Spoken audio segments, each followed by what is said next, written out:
everyone, my name is Chelsea. I'm a doctor of physical therapy with Renew Physical Therapy, and in today's video we're going to talk about pain with sex and how pelvic floor physical therapy can help you. We're going to be talking about pain with sex in both males and females. So, a lot of times we focus on female pelvic pain. Most of my patients that I see in the clinic are female, but males can also have pain with sexual intercourse. So we will talk about kind of what we look for in the PT clinic and also some ways that we treat pain with sex. The reasons that men and women have pelvic pain or pain with sex can be different, but the treatment has a lot of overlap. So the first thing, regardless of sex, whenever the patient comes in, I'm looking at their breathing patterns. So are they breathing all up in their chest? Do I see their collarbones raising, kind of just this upper shallow breath, or are they getting a full rib expansion with their belly moving as well? So this is important because the diaphragm and the pelvic floor are very closely connected. So the diaphragm is that big broad muscle that sits at the base of the lungs, and whenever it pulls down, the lungs start to inflate.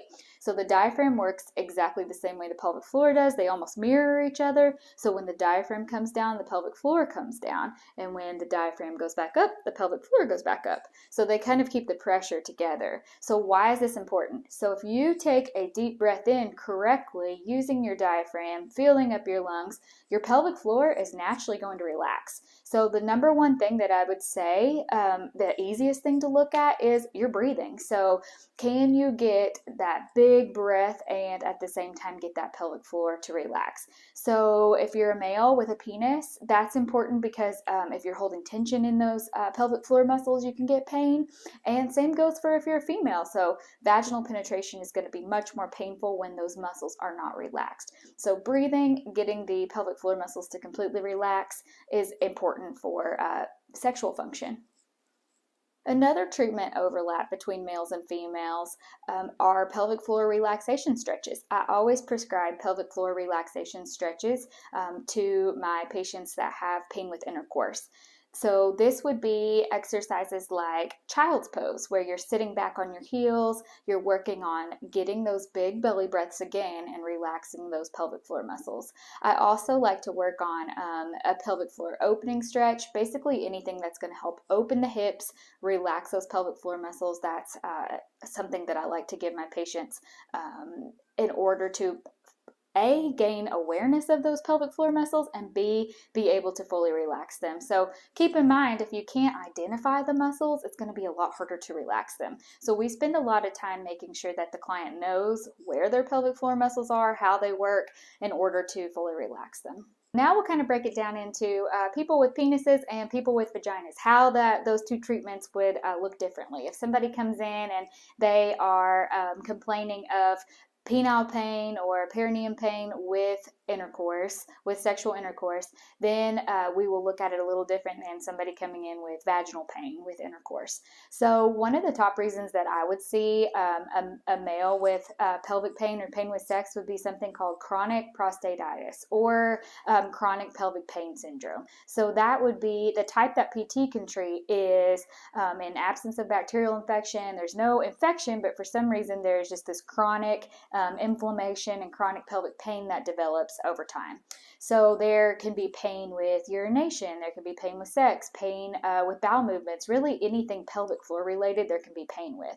So again, whenever I see that in a patient, we will work on pelvic floor relaxation. So going back to the breathing techniques, and the pelvic floor stretching, and then you can also do some pelvic floor manual internal releases. So in males, that is done rectally. The pelvic floor muscles are accessed rectally in males, so we can do releases internally. We can also do some manual kind of releases or mobilizations of the tissue of the perineum as well to help with pelvic pain.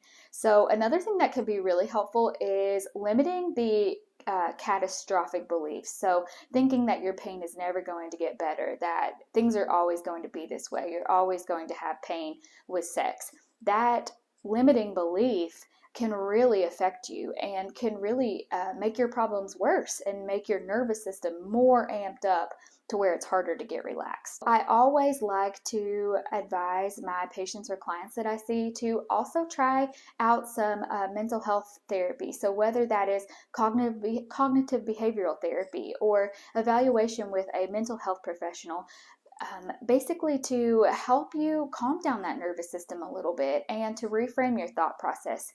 Pelvic pain and pain with sex is absolutely treatable, and so it sometimes takes kind of a multidisciplinary approach where you're not just seeing the physical therapist, but you're also seeing the mental health therapist as well. Now we'll kind of get into a little bit more about pain with sex with those with vaginas. So dyspareunia is the official medical term, and that just means pain with penetration. So whether it is pain with penetration with a penis or a speculum from a vaginal exam or some type of sex toy, any type of pain with penetration, whether it's at the entrance to the vagina or deeper in the vagina. So whenever I see a patient with dyspareunia or with pain with sex in females, we talked about breathing assessment, we talked about pelvic floor stretching. So specifically for females, one thing that I really like to use are called vaginal dilators. So we'll take a look at the dilators. Hold up some examples of dilators. So this would be the smallest moving upward, and then there's also a larger set that can go all the way up as big as needed. There are many different brands of these. Intimate Rose is a brand I recommend quite a bit. Vuvatech, Soul Source, Syracuse Medical makes some, and then one recently on Amazon is called V-Well. So there are plenty of different options for dilators. These specifically are made out of silicone, so they have a little bit of flexibility to them. They can feel a little less threatening or intimidating for someone who is just getting started with dilators. So the purpose of dilators, there's a few different reasons why I might tell someone to get some dilators. So I really like to use it for desensitization. So the small one can be very beneficial to insert with someone who is having quite a bit of pain because it's smaller, it's easier to control, and it's going to have less, contact and less stretching. Then I will have my patients gradually move up through smaller to larger, and basically I just tell them to get to the size that they will need. So whether that's measuring the circumference of their partner's erect penis or a certain toy that they want to use or the size of a speculum, really whatever their goal is, that's kind of the level that they want to practice stretching. So these can be used specifically for stretching the whole circumference of the vaginal canal. It can be used for trigger point release, where if there's tight muscles, they're actually using the dilator to press down into specific points. They can also be used for desensitization, like I talked about. So having an input to that area that is not painful, that is graded, that is, gradually increased with time and with tolerance. And I see great results with dilators, with vaginal dilators. Some people like to call them vaginal trainers. It's really, whatever you want to call them. It's basically just giving you an active way to help improve the flexibility and help decrease the sensitivity to those tissues. Another really good option, if you have specific points that are really tender, is something called a pelvic wand. And this can be used in males or females, so it can be used vaginally or rectally. So the smaller end is typically used rectally, and then the larger end can be used vaginally, because there can be trigger points in both places. If you feel like you have a really tight muscle or a tight spot, just like you would have like up in your upper trap here, if you're like, oh, I really have some big knots there, you can get knots in your pelvic floor muscles too. So the pelvic wand can be extremely helpful for getting rid of those muscle knots. Another thing I'd like to talk about that can be helpful for both males and females is adequate lubrication. So not all lubrication is created equally. I usually recommend a water-based or an aloe-based.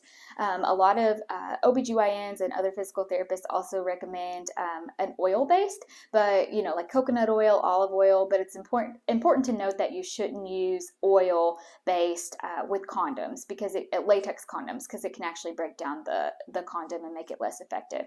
So I'll show you a few samples of lubrication that I use frequently in the clinic. So the first one is Uberlube. So this is a silicone, you see that there? Uberlube. This is a silicone-based lubrication, so it is going to be a little slicker, a little more slippery. It seems to last for a long time. I would not recommend using these with vaginal dilators that are made of silicone, because this is also made with silicone and can break down that material as well. Another kind that I love, it's called Good Clean Love. This is the almost naked lubrication, and so it actually has some aloe in it, and it can feel really nice too, especially irritated tissues. So this is a good option. They also have a sensitive one that is solely water-based, so that can be a really good option for sensitive tissues. And then finally, I use Sliquid as well. So we've got an aloe-based and a water-based in Sliquid. And I really recommend trying several different kinds of lubrication to see what works better for you. Not everyone will like the same lubrication and will feel like it, works as well as others. So it's important to try a few and kind of see what works best for you. Talked about, vaginal lubrication and using lubrication during intercourse. We've talked about breathing techniques, pelvic floor muscle stretches, and we've also talked about some ways to internally release those muscles, whether it is rectally or vaginally. So I hope that you found these tips helpful. Know that there is definitely help for pelvic pain and pain with sex. So if you can use some of these tips, especially the deep breathing and the pelvic floor stretches, they're easy to do at home, don't require any equipment. It can really help you on your way, in your journey to eliminating pain with sex. As always, I recommend thorough evaluation by, first of all, medically getting cleared by an OBGYN or a urologist to rule out any type of medical diagnoses, and then an evaluation by a trained and licensed pelvic floor physical therapist, and that way they can fully assess you and your own tissue to see what methods might work better for you, and they can perform some of the hands-on treatment that is harder to do on your own. But if you want to implement any of these treatments on your own getting started, especially like we said, the breathing and the pelvic floor relaxation, I think that would be a great place to start. Please drop any comments or questions that you have below, and I will link some of the dilator brands, the lubrication brands, and just let me know what you thought about this video. Thanks so much for watching. Have a great day.